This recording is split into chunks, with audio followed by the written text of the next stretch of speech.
piensa. Parece que esta era la idea y alguien viene... Acá una pregunta.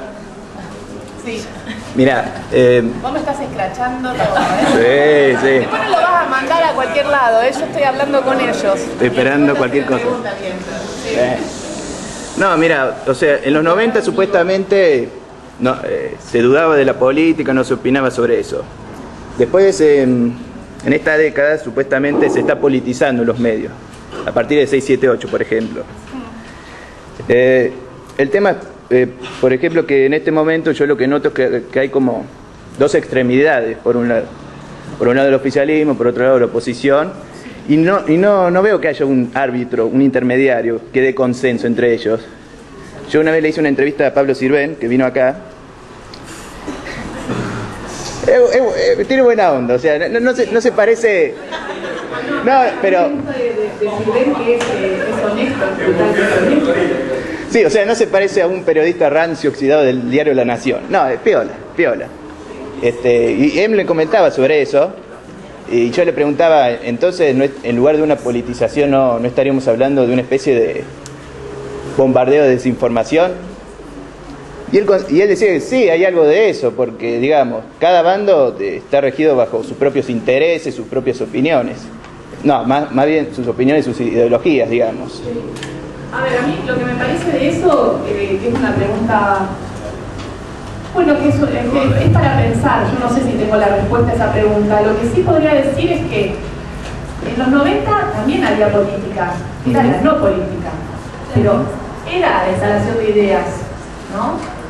Y los medios construían poder, y es ahí donde se permitió, a partir del artículo que firmó Menem, la fusión de un montón de canales y la construcción de grandes medios de comunicación, ¿no? Los oligopolios, porque no son monopolios, son oligopolios, están repartidos. En este periodo lo que está pasando es que un programa como 678, que me parece que está bueno que esté al aire, te marca la línea editorial de todos los otros medios y cómo tocan las informaciones. Es como si deconstruyera, ¿no? 678 va deconstruyendo cómo informa TN tal asunto, qué dijo Van der Koy de tal cosa, qué dice Caparrós. En ese sentido, yo estoy de acuerdo con la deconstrucción desde la línea editorial de la empresa. No estoy tan de acuerdo con la demonización a ciertos periodistas, como Caparrós o La Nata, que para mí no son el enemigo, digamos, pueden tener una visión distinta y todo, pero repetirlo tantas veces en 678 y como riéndose de ellos, no me parece que esté bien. Me parece que ahí entramos en una pelea de periodistas contra periodistas y somos todos trabajadores. Sí hay líderes de opinión, y sí, La Nata es un líder de opinión, Tenenbaum es un líder de opinión. Y pueden tener un criterio distinto al de Galende, que también hoy es un líder de opinión y al cual respeto mucho, me parece un tipo periodista muy formado. Pero sí, muchos dicen de que 678 hace lo mismo que Clarín, pero del otro lado. Yo no estoy tan de acuerdo, me parece que hay una diferencia en lo que hace 678 y me parece que está bien que esté. Sirven, por ejemplo, es de los que dice de que está mal que esté en el canal oficial. Ahí viene la discusión de canal público o canal oficial. Esa es otra discusión para dar. Pero a mí me parece que está bien que esté 678, sí me parece que hay un límite y que no hay que demonizar a los trabajadores y sí hablar de las líneas periodísticas y de los medios de comunicación, pero no hacer una casa de brujas a periodistas. Ahí 678 me parece que tiene una cosa interesante para pensar desde algún lugar de investigación, que es la sátira política estuvo a cargo de la oposición siempre. Digo, la que conocemos en los medios, en el espacio, ha sido un espacio editorial muy importante dentro de la prensa históricamente. Lo curioso ahora es que lo estatal se encarga de satirizar lo privado, hay como una inversión de... Es interesante eso. Y fíjate cómo los periodistas, líderes de opinión que trabajan en los canales privados, hablan del periodismo militante y se asustan del periodismo militante, cuando en realidad Ellos también son militantes de lo privado. Hay un punto que es interesante con respecto a lo que planteaba él, es decir, el periodismo siempre estuvo cruzado por la política, no hubo periodismo ajeno a la política. No, por eso en los 90 que quede claro que era un sistema político de la fundación de la nación en 1870, quien era un militar y estaba en la presidencia de la nación ahí o posteriormente, digo, la variable política fue siempre un determinante en la construcción, el trabajo de la información, el recorte, la forma de la información, y el mismo Botana hacía política. Está bien, lo hacía desde otro lugar. Bueno, Botana fue el primer, Botana y el diario Crítica fueron los primeros en la Argentina que inician el golpe de Estado. O sea, fue la página, fueron las tapas de Botana las que alientan al golpe de Estado. Que publica Sí, sí.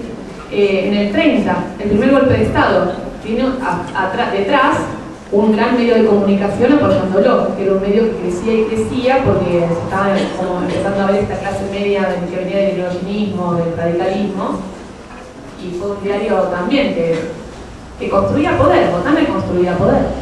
Y por ejemplo, cuando fue la muerte en el Senado, el asesinato en el Senado, que es un hecho que no se conoce mucho, en el 31, 32, por ahí, le pidieron desde la presidencia que tapara el hecho, y inventó la muerte de Gardel, y Gardel, y todas tapas de Gardel, y esa también es una forma de hacer política, ¿no? Y no se habló del asesinato en el Senado.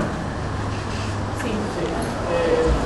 A mí me pareció interesante lo que decía en cuanto a lo del cambio de paradigma, porque creo que, bueno, en la situación en la que estamos, a mí me da la sensación que estamos como, quizás nosotros los que estamos en ciencia de la comunicación y hemos mamado mucha teoría de la comunicación, como que hay cosas que vemos y decimos sí, algunas cosas, pero yo veo un poco como que se ha expandido a través de, creo que un poco el trabajo que se ha hecho de 678, como también, o sea, como que hay tanto de los dos lados, puede ser de los medios privados como de los públicos, todo esto que se ha generado desde la ley de medios y los debates que se han generado, ha llevado como a un repensar, pero fuera también de nosotros que estamos, quizás hemos leído un montón de esto, de aquello, que ya escucharon la pregunta en otros ámbitos, incluso en la calle. Me parece que esto de nosotros, bueno, empezando el año, en una materia, lo primero que, digamos, planteamos era el tema de la noticiabilidad. ¿Qué es noticia? ¿O qué hace a la noticia noticia? Y bueno, tuvimos un par de clases donde se armaba el debate de que a veces podíamos decir que es noticia. Y básicamente no nos podíamos poner de acuerdo, pero porque, y eso ya es personal mío, yo lo que pensaba era que justamente, o sea, no existe algo rígido que pueda decir qué es noticia. Ya, bueno, noticia es aquello que se basa en esto, esto y esto. No, depende de nosotros. Entonces depende de quienes estamos en los medios. Exactamente, y depende, o sea, y nosotros que estamos en los medios, ¿qué intereses tenemos? O sea, que ahí va con lo que vos decís también, la responsabilidad. Ahora, esa responsabilidad sustentada en qué? Los intereses pueden ser, por ejemplo, los intereses comunitarios que yo tengo con mi barrio, desde una radio comunitaria, pueden ser los intereses privados de una empresa porque mi interés sea el lucro, o sea, como periodista también. Tal cual. Entonces, no puedo estar siendo, digamos, responsable de esa idea mía. Entonces, creo como que estamos en un momento, me da a mí la sensación de que la construcción, o sea, lo que vemos en los medios, como que está abierto a la duda. A mí me da esa sensación, como que cada cosa, lo mismo que hace 678 con, por ejemplo, con cada etapa de Clarín o la consultora de los mismos canales de televisión, yo siento que también se los podría llegar a invertir y se los podría también hacer a ellos. Y así con todo, o sea, como que hay como una duda, o yo me siento como que se puede dudar absolutamente de cada cosa que se dice. Y en los tiempos en los que vivimos, como que sería justamente hablar de si hay tiempo para reflexionar nosotros mismos a la hora de construir una noticia, si tenemos tiempo como profesionales, ni pensar si una persona, el mozo de acá de la esquina o el tachero, está con un tiempo para tomar la noticia y decir, bueno, a ver, ¿esto será tal cual como lo están diciendo? ¿No? Como que veo como que estamos sumidos en esa... Sí. Y el tema de lo que vos planteás en la discusión de la agenda es muy interesante. En mi experiencia, por ejemplo, yo empecé a los 20 años a trabajar en la Central de Trabajadores Argentinos. en el 97-98, un momento muy difícil en donde las provincias estaban todas incendiadas por un montón de conflictos laborales. Y yo hacía el trabajo de llamar a Clarín, llamar a Página, llamar a La Nación, hablar con la sección sindical y decir, miren, hay 300 trabajadores de tal empresa azucarera que va a cerrar el ingenio y están movilizándose, yo tengo los números de los delegados, están haciendo...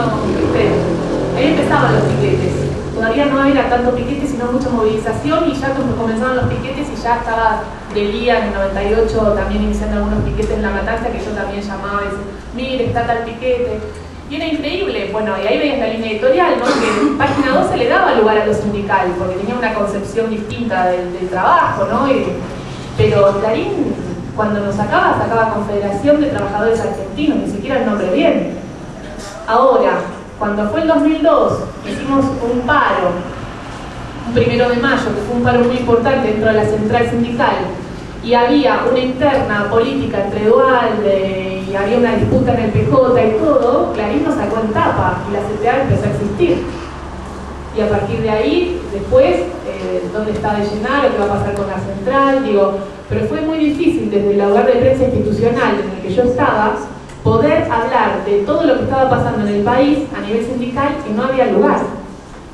Y estaban echando a los trabajadores y ningún medio lo ponía. Era una sensación de mucha impotencia en donde uno y esa es parte de la agenda. Ellos no tenían la prioridad de los trabajadores y de los sindicales en la agenda. Tenían otra agenda. Entonces yo me apoyaba mucho en los medios comunitarios. Ellos sí, siempre estaban bien, nunca apoyaban. Sí. Sí, no, yo quería comentar por ahí algo de lo que yo había escuchado en estos medios como 678 o el programa que tenés vos, que se derrumba un paradigma que es el de la prensa como algo objetivo, ¿no? Y que ahora le podemos dar a cualquier periodista desde cualquier punto, o sea, o verlo críticamente, digamos. No aceptarlo como te viene, sino ya desde una postura más crítica y comparándolo los distintos medios, las distintas visiones, pero también teniendo en cuenta que, a mi punto de vista,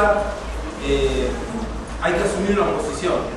Hay una batalla cultural en Argentina hoy y hay que asumirla, y no nos podemos quedar con que, sí, yo dudo de 678, pero no dudo de... O sea, hay que asumirla, o estás o no estás, con reflexión crítica, pero diciendo, o voy a seguir defendiendo... Pero entonces, ¿qué? O sea, pero entonces hablas, o sea, ¿está bien que 678 te pase a un testimonio de la nata durante todos los días hablando de otro periodista? Esa es mi reflexión, yo no sé. ¿Es una batalla entre periodistas? Bueno, ¿O es una batalla entre líneas editoriales y hay en el fondo la discusión del modelo del país? Pero ¿cómo se da? De alguna manera yo estoy diciendo lo mismo y lo estoy diciendo de otra manera. No, hablando de que está bien que 678 exista, pero hablando un poco de lo que está pasando, de lo que a mí me está generando algunas dudas de esto de la pelea entre periodistas. Pero la pelea entre periodistas es igual que la pelea entre políticos. No, no es lo mismo. No, ¿me permitís? Te quiero decir una cosita. Cuando uno le hace juego a una antinomia incorrecta, también tira un manto de neblina al campo popular. Yo comparto totalmente lo que dice Gisela. Cuando me parece un error político. Cuando digo político me refiero a la pelea del poder en la Argentina. Cuando yo hago que la pelea es entre dos periodistas, estoy escondiendo a los grupos económicos que están detrás de la palabra que dijo la nata que le sirvió a quién. ¿Se acuerdan de esa película Yankee de un bebé que dice, mira quién habla? Bueno, cada vez que habla alguien, mira quién habla atrás de esa cara. ¿Qué sector social? ¿Qué grupo económico? ¿Qué sector político? Dependiendo qué intereses económicos. No conceptos ideológicos, compañeros, por lo que vos decías. La ideología, dice Carlos Marx, es el manto de neblinas que va a confundir al pueblo. No es un problema de ideas, es Es un problema económico, de intereses económicos, de clases sociales. Eso es lo que está en juego detrás de mirar quién habla. Y nosotros como comunicadores, yo no soy de la profesión de ustedes, pero tenemos la responsabilidad de sacar el manto de neblina, porque nos manipula como pueblo. Hay una frase que ustedes seguro la conocen: nadie se salva solo. Yo les pregunto, ¿están convencidos que es así? Por eso yo les decía, en términos de convocarlo, asúmanse como laburantes, porque cuando les toque, ustedes quieren laburar del oficio que han elegido porque les gusta el oficio de la comunicación y quieren vivir dignamente ese trabajo. Es correcto, es buenísimo eso. Ahora, no se salvan solos, ni ustedes, ni yo, ni nadie. Si no hay una pelea del campo popular para que haya un país para todos, y ahí está todo el pueblo para pelear eso. Entonces, por lo que vos planteás, sería una pelea entre el gobierno de Cristina y el grupo económico Clarín, no sé. No, es el pueblo, digamos, el poder es la pelea. Siempre hoy es Cristina, mañana no es Cristina. O sea, es el pueblo, el poder. La idea es que hay una lista de oradores, perdón, no, está hablando de debate, pero hay una lista de oradores y hay chicos que querían hablar de antes, así que no está bueno que nos empecemos a responder.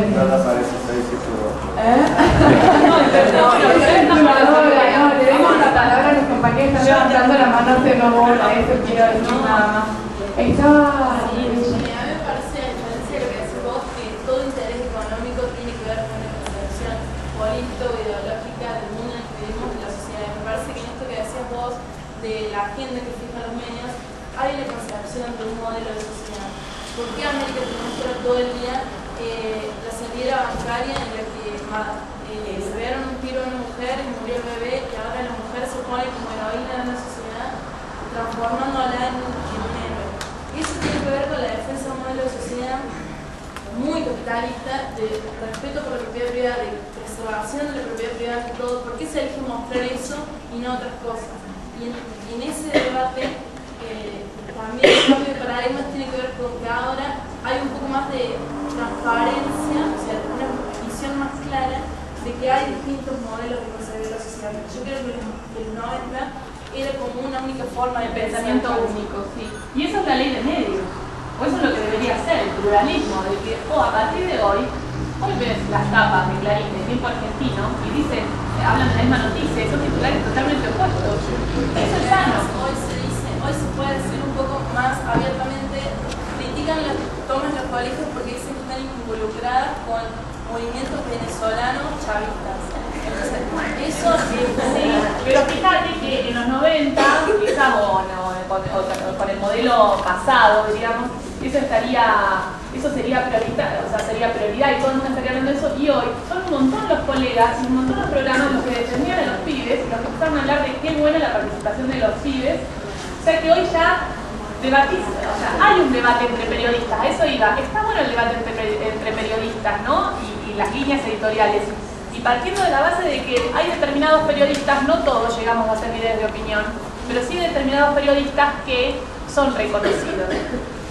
Y esto es re personal. Lo que yo voy a decir respecto a lo cuando 678 lo nombra la Nata, a mí me parece que es un error político porque la Nata, porque pienso que la Nata no es el enemigo, que no es con la Nata con el que se tienen que agarrar, pero además porque hay un montón de gente que le tiene respeto a la Nata y que puede jugarle en contra a 678, cuando 678 tiene que sumar todo el arco de centro-izquierda y no restar, digamos. Lo que pasa es que me parece que en el caso de la Nata, todo el tema de la ley de medios, salir, no salir, que se estaba debatiendo en el Senado, la Nata estaba totalmente estuvo a favor al principio. Claro, estaba a favor, criticó mucho el Clarín, criticó durísimamente, dijo cosas muy pesadas sobre el Clarín, todo bien. Pero ¿cómo puede ser que ahora, desde hace un tiempo, la Nata se dé vuelta completamente así? Sí. Entonces me parece sí, y no lo quiero defender a la Nata, a lo que voy es que me parece que... Lo que hizo 678 me parece que, a ver, cuando se habla antes de los dueños de los medios, nunca, siempre los dueños de los medios escondidos. Acá se visibilizó Mañeto, se visibilizaron muchas cosas, me parece que... No fue 678, ese fue el gobierno. Cuando el poder político muestra la cara al poder económico, ahí, ¿por qué le pasó a Chabrán? Chabrán fue un tipo invisibilizado con un poder increíble. Cuando le mostraron la cara, y eso fue el poder político. Digamos, de alguna manera el gobierno decidió mostrar a Manieto. Ahora, no nos muestra todavía el Cotino Silvia, quizás en algún momento salga todo lo del Cotino Silvia. Claro, bueno, como bastante. Digo, no fue 678 tampoco, porque si no, digo, nosotros los medios de comunicación tenemos poder, instalamos agenda, pero no es la aguja hipodérmica, ¿no? Hay otros factores que están relacionados a... Yo en todo caso de la nata lo miraba más por un lado cómo el sistema ha influido, o sea, el sistema en el comienzo, porque los sobornos y se saben, ha influido todo un mecanismo que va por detrás de la nata. Parece que se ha personalizado ese sistema en la nata. En la nata, puede ser. Sí, el periodismo liberal, digamos. Nico. Sí, yo voy a salir un poco de este tema porque estamos hablando de que no hay hechos sin interpretaciones. Creo que cada uno podemos estar peleando un rato sobre qué hace 678, qué hace si es una pelea de intereses. Pero yo creo igualmente que estamos hablando mucho de periodismo, es una palabra que para mí los 90 y este periodo se devaluó, se manipuló para todos lados, aparecieron por ejemplo los periodistas deportivos, que para mí son menos cronistas del palo televisivo, porque hay una revista como Caño, donde investiga, donde para mí utiliza lo que para mí significa periodismo, ¿sí? Pero el televisivo no, y hablan como que son periodistas deportivos, y por ejemplo el programa 6, 7 y 8, cuando lo ponen, cuando lo quieren caratular como un programa periodístico, no, ellos mismos no saben si ponerse, no se quieren meter en esa discusión, prefieren hablar de otro tema, lo hablan atrás de cámara, dicen que integrantes de ellos dicen que no hacen periodismo. Entonces, para hablar tanto de periodismo, me gustaría saber cuál es tu opinión, qué es hacer periodismo, si está devaluado, si hay que achicar el término, porque muchos de nosotros que estamos estudiando empezamos a ver que no hay objetividad, que te manipulan, que esto. Entonces, no, el periodismo es una mentira. ¿Cómo iba a hacer periodismo para que te digan lo que tengo que decir? Particularmente los primeros años me sorprendía, no me gustaba, me salí, ahora quiero entrar, no sé qué hacer.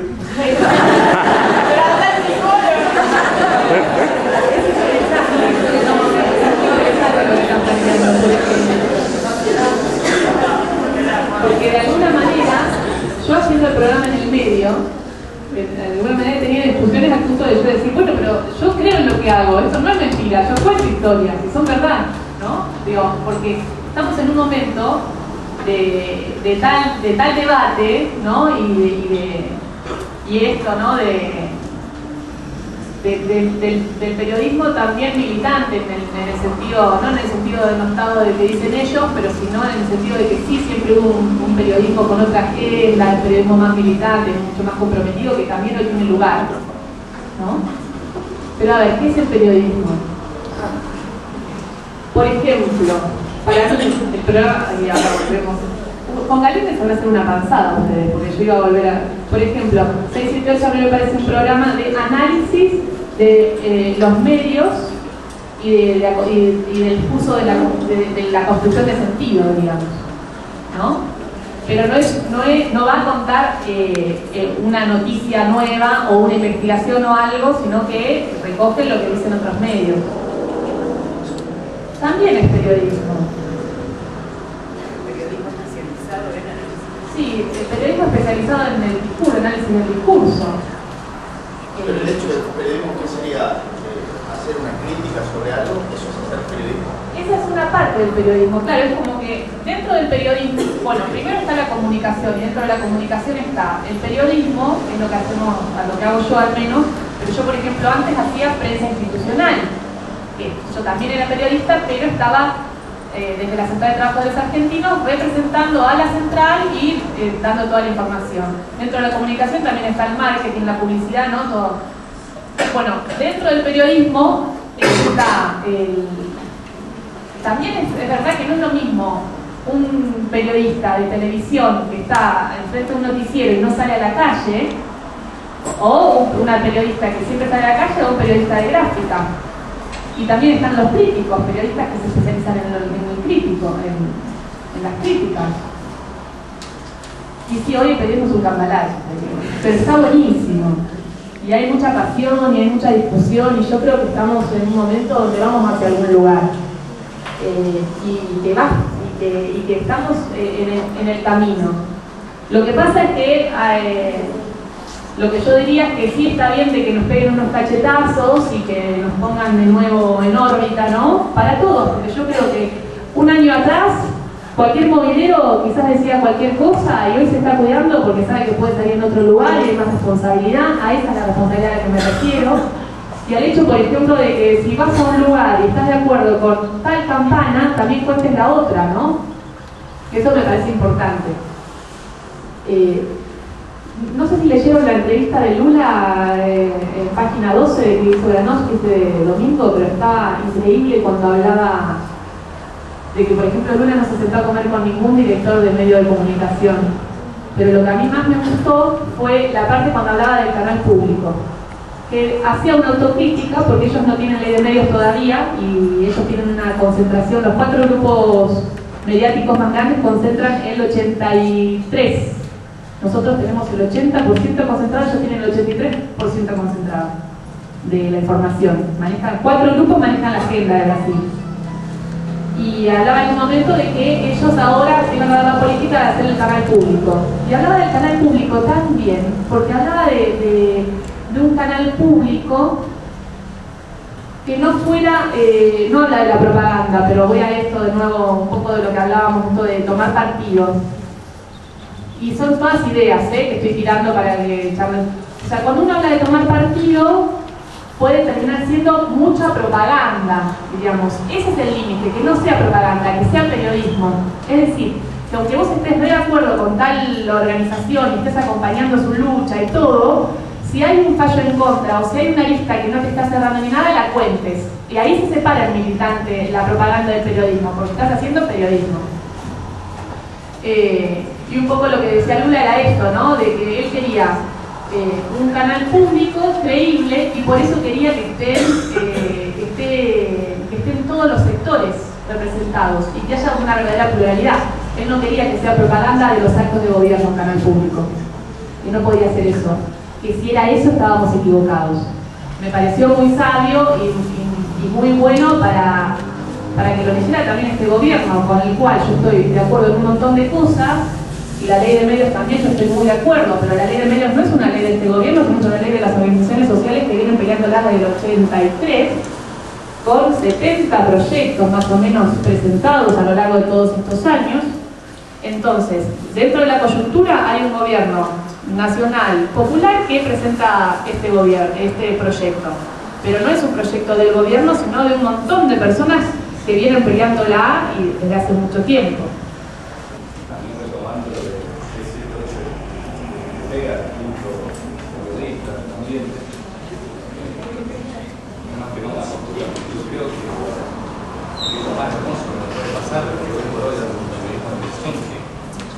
No es nada más que un proceso que se está viviendo, eso se va a clarificar y se va a quedar en una base, acá 10 años, tal vez, no sé, o 5. No, antes, veremos. Pero de que es un proceso y que es como la pelea que se está dando y que se tiene que hacer, se ha guardado mucho. Porque vos decías que bueno, que veníamos de la ruptura del periodismo de opinión, y con la opinión es un invasor. En contraste a lo que era la realidad que ellos mismos formaban la realidad cotidiana de todo el mundo hace 5, 6 o 7 años atrás.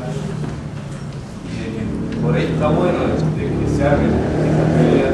También, bueno, al principio del debate que hace una hora atrás, se tiró de que se veían dos extremos, que eran los medios oligopólicos, 6, 7, 8, fueron para yo creo que también forma parte del proceso, porque esta pelea es la que va a incluir el neutro del medio, con uno de los procesos que esperemos que sean antes de 5 años. Y yo creo que está excelente que se lo más importante más hermoso que puede pasar como comunicadores. Por ejemplo, una cosa que es real y factible y es un hecho concreto, y no hay que controlarle, es quedarte Clarín.